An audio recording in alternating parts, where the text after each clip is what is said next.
When I was 25 years old, I was so down and so desperate in life. And so he said, put your love into Jesus and he'll change your life. So I went home and I started reading the Bible and put my love into Jesus, and God made me wonderfully happy.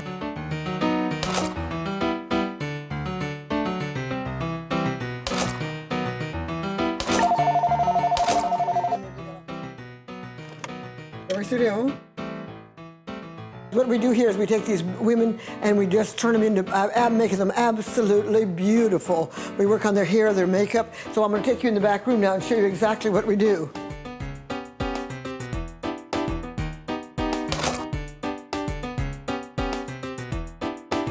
I won't even put too much red around the bottom. You want just very simple, straight lines with a...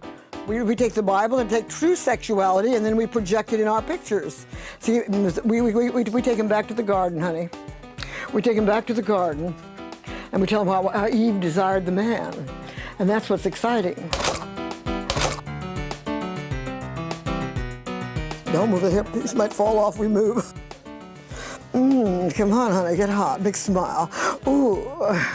Don't move. Don't move. There it is. There it is. There it is. There it is. Turn around. Turn around. Turn around. And over the shoulder. Over the shoulder. Ooh. Oh, that's hot. And I teach that the woman should be after the man and cut up and lure him on and look at him and say, oh, honey, you are so hot and I desire you. See, that's what I'm working on right here. Now we're right here. We're here with all the props where we have all the feathers, all the wraparounds that we use. And over here's all the jewelry that we use, have all kinds of jewelry. Anyways, let me see, all kinds of jewelry. And when I get these women up in the front of the camera, I want them to look hot, like they really desire him. And that's what turns these men on when they see these pictures. See, we mix up sexuality and spirituality. Most people nowadays, until they have really got themselves connected up with God, they have no idea what sex is all about. And that's where the ultimate sexual trip is, when you have Christ, the Son of God, inside of you, and then you have sex with somebody else that has Christ, the Son of God, in them. And then it's the most powerful thing you ever could imagine. You get high for hours afterward. No, that's now over the shoulder. Talk about your personal sexual preferences then. Oh, naturally, hot young men, honey. Especially those that have been in prison a while. And honey, I have a lot to give. She needs you.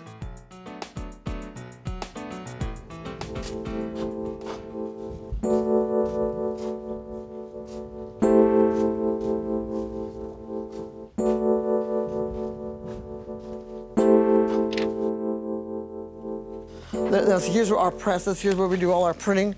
And see, I printed all these pictures. See, we've made 5,000 of these.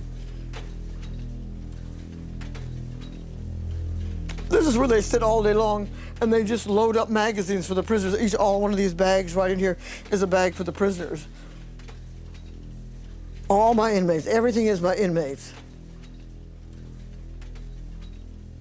And my first experience was I was looking for artists. I was visiting the prison. They said I would meet Ramon Salcido on death row, and he would help me with the artwork. So that's how I started being introduced to the artists, some of the artists on death row. Giving these people help through our magazine, through the testimonies of how the other prisoners have found Christ and they're heaven bound. When they go lay down on that table to get executed, they know they're going to heaven.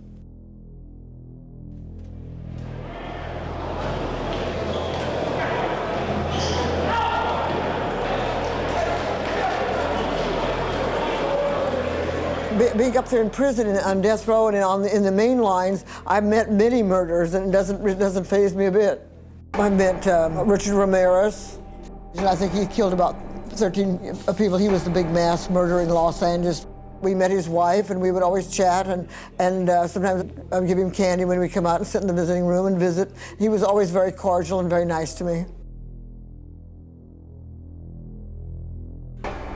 I talked to this Charles Ng on the telephone.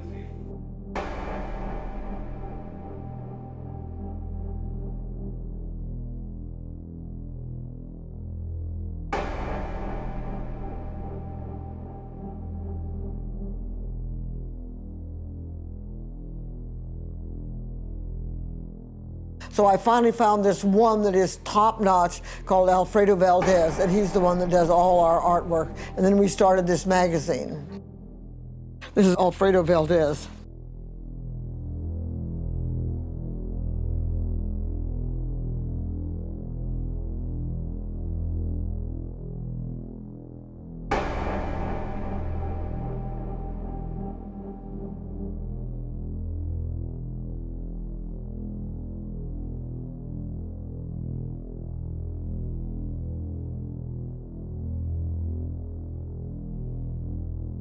This is one of the first pictures that I ever got from Alfredo, and this touched me so much because on the top, I am so young, and I think I look about him so young to die.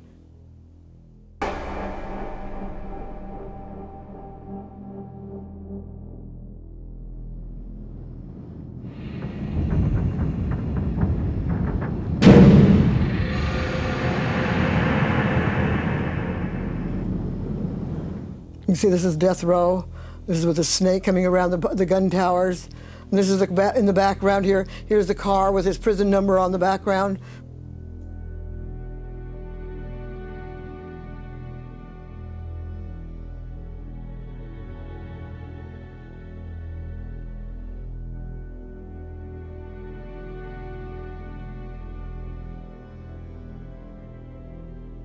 This is the pile of letters we get. Every day we get this many, and maybe double that every day. Hundreds of letters that we get from teenagers, from young kids from all these penitentiaries that are just dying to get some Alfredo Valdez's art. They just love it. I live every day just to open this mail and hear from all these kids. I just love it. If I didn't have all this mail to open up every day, it would be terrible.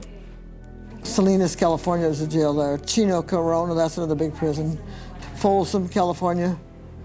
Texas. My name is Angela Ramirez. I'm an inmate here in Stiles Unit, Beaumont, Texas. I was wondering if you could please send me some artwork by Alfredo Valdez, who is on death row. I love all your art. I love everything about it. It inspires everybody. And the kids, I pass it out to the kids all over, and they just love it.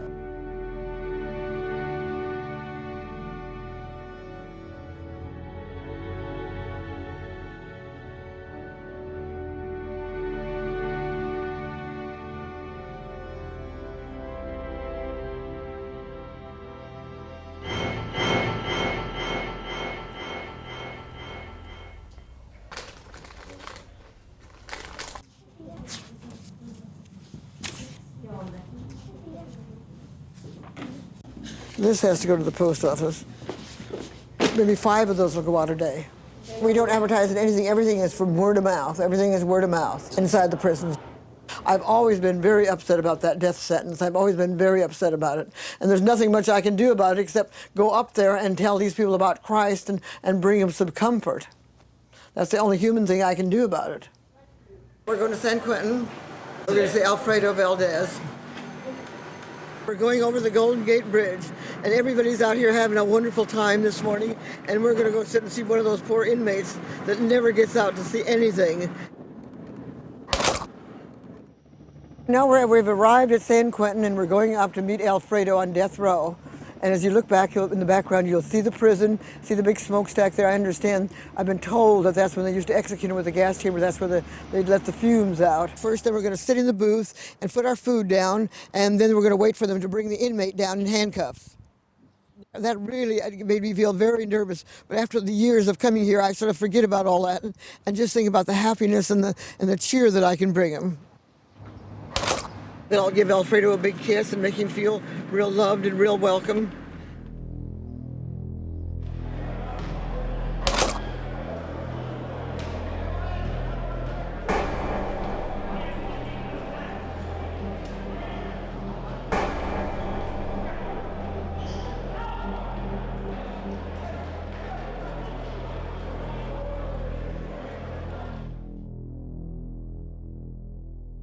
Here you got a guy sitting on a tombstone that's turning into an electric chair.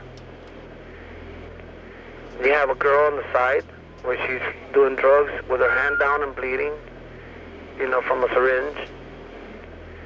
Then you got the snake biting the heel of a man. And that's the way I look at it. Death row It's not only here, it's out there, it's everywhere. And that's, to me, that's where we're going to end up, in the tombstone, either dead by evil, by the forces of evil, or go by Exodus 20 and learn about God.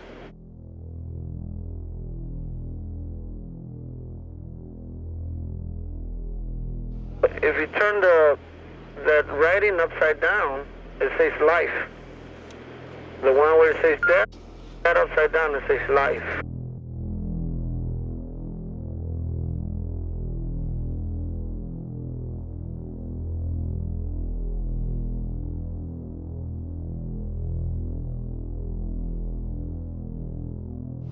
Like I told her, I don't mind her doing anything like that. Sometimes they won't go into certain prisons. They look at it as gangster art. So there have to be images of some kind of religion. And I don't mind. That looked cute. To me, it fitted right on there.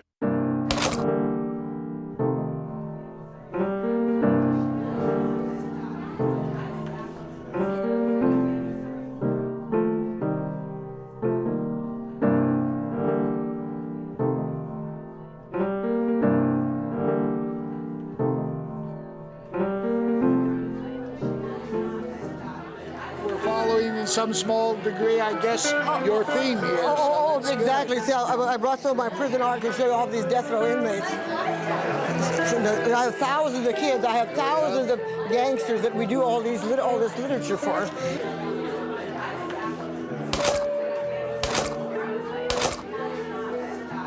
This is wonderful. This is good.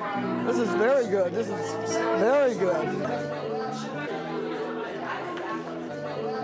Oh, and here's some warm, wonderful colors over here. This means I'm in a steel cage, I'm deprived, I'm still an American, I shouldn't be here, you know, you're killing me, I'm depressed, I mean, this here is forceful, this is a statement, that's political art.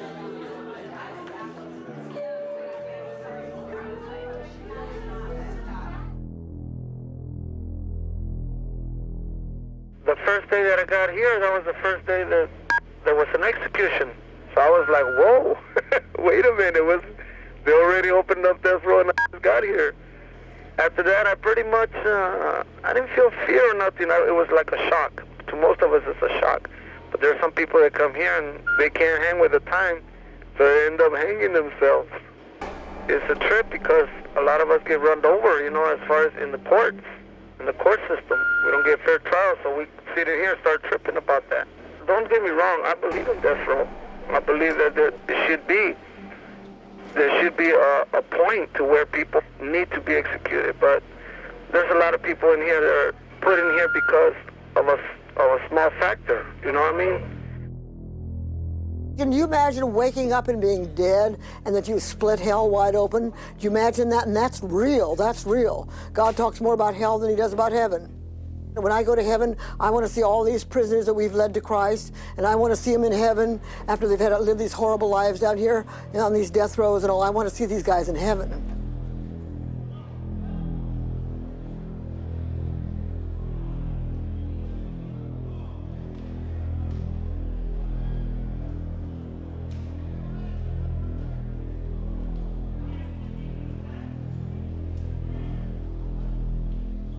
It's easy for a person out there on the streets to pick up a gun and shoot, then come in here and defend himself among 2 or 3 individuals. So I could tell them people that they're mistaken. There's nothing in here. It's a deadbeat place. This place is no place for no man.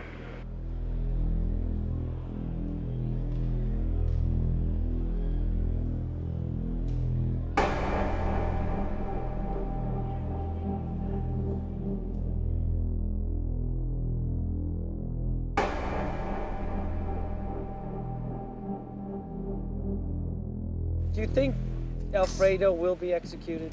Well, I think there's 500 or 600 of them up here, and there's that many hundred ahead of him. As time goes on, there's so many, and they execute so few that maybe would be an awfully long time. I would rather be out there going to college right now, sitting behind a desk in my own studio drawing. Just drawing images and different images. Your call is terminated. Please hang up and try again.